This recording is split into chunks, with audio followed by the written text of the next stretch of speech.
So, Bad Boys Ride or Die is the fourth installment of the Bad Boys franchise that's been taking place after the events of Bad Boys for Life.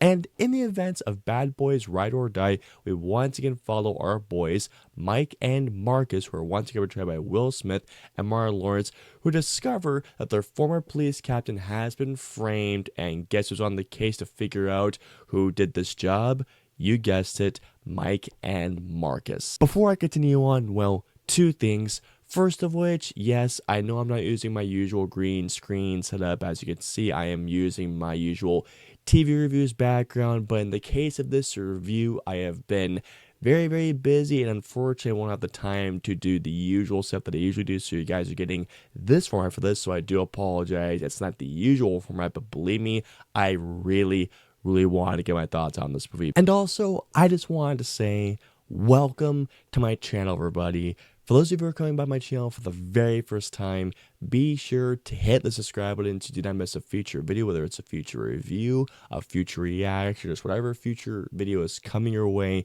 Be sure to hit the subscribe button, because I believe me when I say this, guys, you are not going to want to miss the cool shit I have coming your way. And also, join me on my journey to 10K subscribers and beyond. And also, for those of you who are coming back to my channel, welcome back. I am so happy to see your faces once again. Alrighty, guys, so let's get into Bad Boys Ride or Die. Excellent!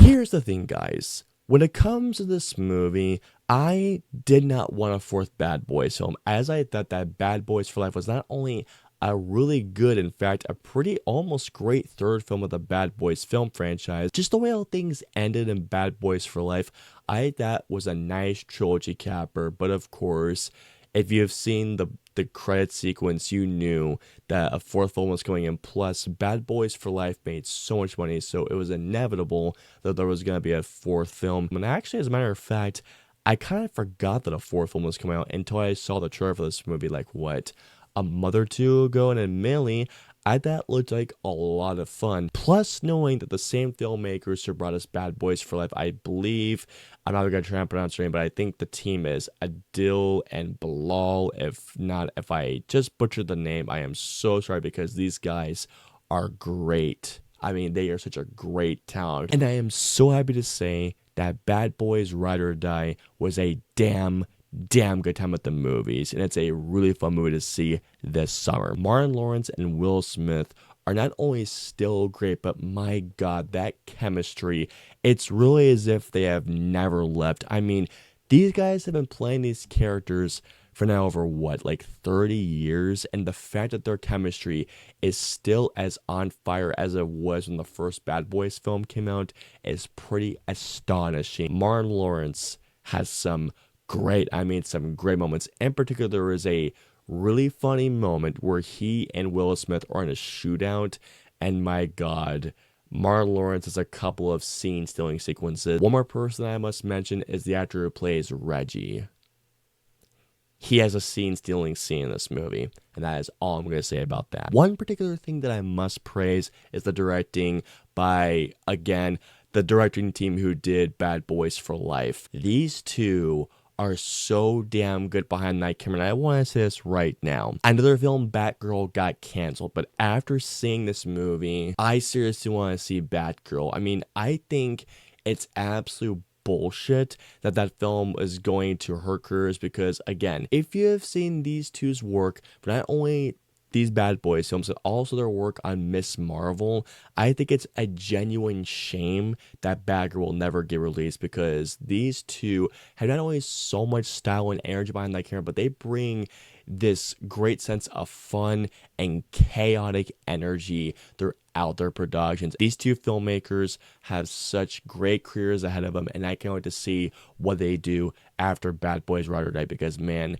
they have it just looks like they're having such a great time behind the camera directing not only Martin Lawrence and Will Smith, but making the film's action. And speaking of which, the film's action is so much fun. There is a particular sequence where I literally went, holy holy shit, that was sick. It's full of energy, it's full of chaos, it's full of so much style and personality. The film's action is so much damn fun. You will definitely have a couple of those reactions. This movie is also really funny, especially Martin Lawrence, who easily has some of the funniest moments in the entire film. This movie also has a great pace. I mean, this movie, there's never a dull moment, and it's constantly entertaining. This movie is a lot of fun. Well, that's just fucking great! Did I like Bad Boys Ride or Die even more so than Bad Boys for Life?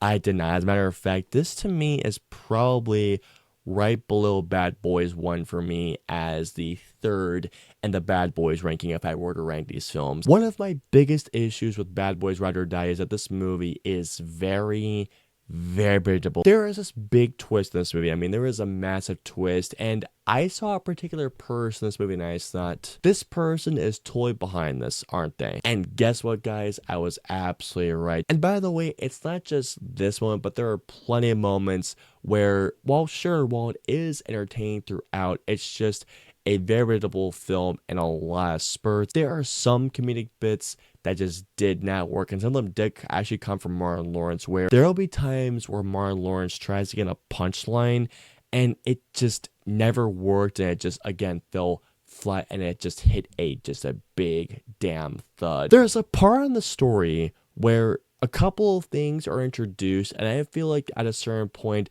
there is just a bit too much going on. Like, imagine this, guys. You're playing a big RPG, a big open world RPG, and while you're focused on probably these two main quests that lead into each other, there's just a fucktillion ton of side quests that opened up. And sure, I might be exaggerating a little bit, but there's just at one point it feels like there is a lot going on in terms of the film's plot. I also feel like this movie ended twice. Where this movie really ended was great. I mean, it was great with the film ended, but before then, it feels like it's about to just wrap up really rapidly, and then it just ends again. So I'm actually kind of glad it ended in this way, not in the previous way, but there's just a bit where this wraps up like quickly, and then it gets on to the next part.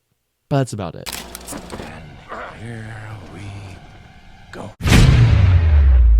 So overall, while I initially didn't want a fourth Bad Boys film, I am so happy to say that I had a damn good time with Bad Boys Ride or Die. While I didn't enjoy Bad Boys Ride or Die as much as Bad Boys for Life, at the same time, Bad Boys Ride or Die is a really good time, and it's a damn good time with the movies this summer. All in all, I'm gonna give Bad Boys Ride or Die a 3 out of 5.